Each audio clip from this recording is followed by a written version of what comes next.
Hi Marty folks, this is Elina. Today we're talking about the work of artists, whether it can be considered real work or it's just a hobby that we do for fun, as sometimes people think, and about self-respect. So I want to discuss prices, rates, whether you should be providing free services, artistic services, whatever it is that you're doing just because you, let's say, stay or eat somewhere for free, or because someone is your friend or your relative, and so on. But before I start, I just wanted to remind you really quickly that I have a playlist on artistic organization and managing your career yourself. The playlist is linked right here. And also I'm providing consultations for those artists seeking help organizing their career, creating their own projects, writing grants, and securing collaborations, looking for collaborators, looking for venues, just getting into the world of artistic entrepreneurship. You can find the link in the description box below, and I'm going to be looking forward to reviewing your proposals, your artist statements, your resumes, your project descriptions, and things like that in order to help you start up your artistic career now. So first of all, as an intro to the subject of whether the work of artists is work or it's a hobby that we do for fun. You know, there were times in my life when I would randomly run into a person on the street, somebody who I haven't seen for years, let's say an old friend from high school or someone really from my past years all the way back, and they would be asking, oh yeah, I remember you play piano and you do photography, but what do you really do? What do you do for the living? And yeah, you know, some people, they just don't understand that art is work. So to touch up on this subject, the first thing I wanted to talk about is the barter. It's when you are agreeing to provide your professional services in exchange to the professional services provided by another person. So you don't charge each other, but you help each other professionally, whatever it is that you do. In that case, if it's a mutual agreement, if it's at least a verbal agreement, of course it's another story. I'm not even covering this in this video. I'm not going to analyze this. This is entirely up to you and the other person. And I personally think that if the individual finds it valuable, if it's something that you really want to do, that you want to exchange your art for, go for it. If whatever the other person is going to do for you is going to provide some benefits for your life, so I believe that would be an equal exchange. However, we often run into situations when our work is not considered work, and artists just end up being used, unfortunately, so often. You know, sometimes too much. Artists are made to feel obliged to do whatever it is they do for free, just because someone else thinks that it's appropriate. However, this is ethically wrong. We spend our entire lives studying, perfecting our craft, managing our careers, practicing, rehearsing, whatnot. We often don't have days off. We decline party invitations. We don't hang out as often as many other people do, just because we need to practice or manage our careers, and this is our highest priority. It definitely should not be taken for granted that we are ready to perform at any given moment of our lives just because someone else randomly wants to hear us perform at any given time in any given place without a prior agreement from us. I'm sure that every musician, dancer, perhaps actor, so performing arts folks, have felt this growing up when during family gatherings they were randomly asked to get up and play, sing, dance, or do a play scene, a monologue, whatever.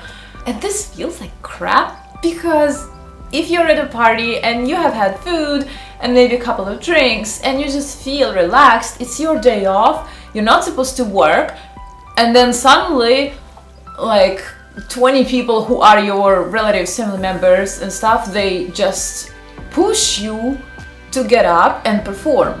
And of course you want to perform your best, so this adds stress, and morally this just doesn't feel right. So I'm gonna tell you a story that is an experience of someone I know.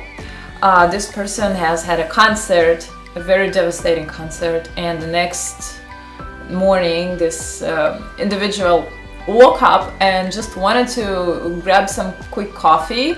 So they just went to the kitchen, barely woken up, just to grab a cup of coffee, and they're immediately approached by the host, asking them to just perform at around 9 a.m. or 9:30, whatever it was, after a very difficult concert with devastating repertoire.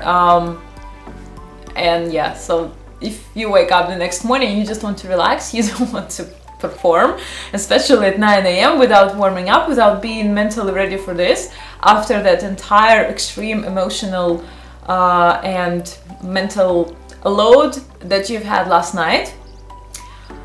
And when that person refused and said that it's not possible at that moment, they were approached at least 3 more times or 4 more times by the host, really deliberately asking them to perform.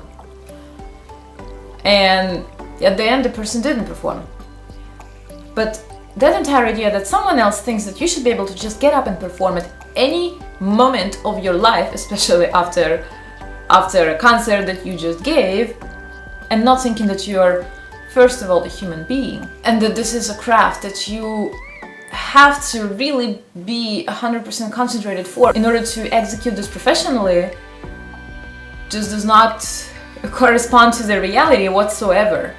And I don't mean that you should be ungrateful to your host, or somebody who, I don't know, gives you a ride, or somebody who treats you with a meal. It's all brilliant, and feel free to also go ahead and do something for them, but it should not be done on demand, that they make you play at 9 a.m. when you're really exhausted after last night's performance. So think about it, and if you are a young artist and you are being confronted with people who think that they know when you should be playing or singing or dancing or acting or whatnot, especially in the performing arts, I think it's more relevant.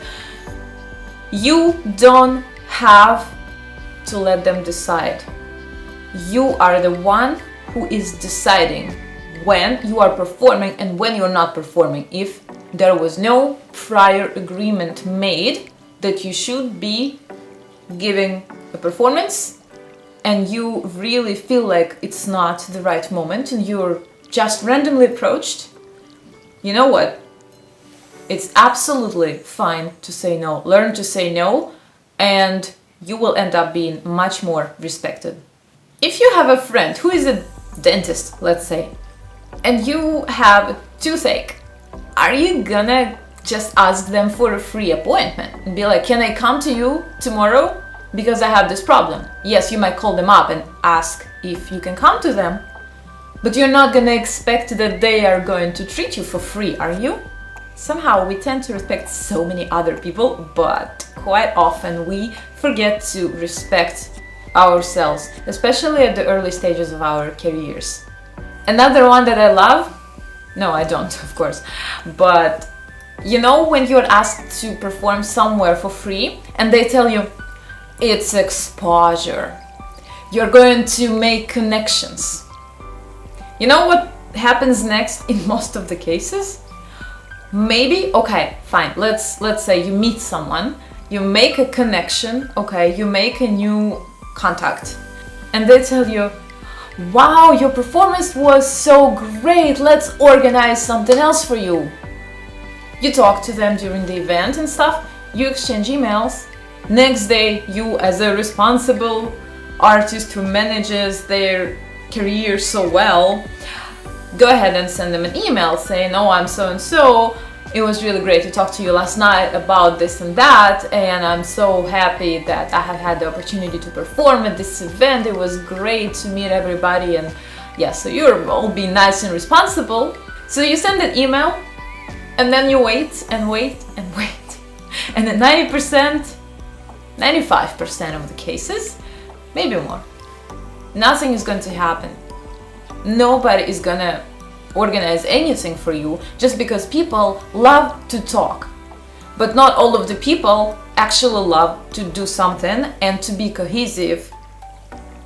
When they are saying something, it doesn't mean that they're gonna go ahead and do it. This is normal, but it should not be. So my advice is, don't trust anybody until you receive a written confirmation of the date, the time of your engagement, the location of your engagement, and how much you're going to be paid. So at least that. Otherwise, just don't even consider those offers that you're made at some events or some dinners or in some other setting. Don't even consider them seriously. Because otherwise, we as artists, we hope that our art is needed and all those people are going to come and do something for us, and we tend to live in false hopes, and this is the worst because it makes us exhausted, it makes us stressed, it makes us constantly waiting for something, and we are really striving to perfect our craft, and we expect that, okay, somebody's gonna come and offer something to us, offer a professional engagement, but in most cases they just don't show up. And all our time and energy waiting and hoping and expecting just goes down the drain. So I think it's much more productive to actually learn how to manage your own career if you want to be an artist entrepreneur, because whatever you're gonna learn, that skill is going to stay with you.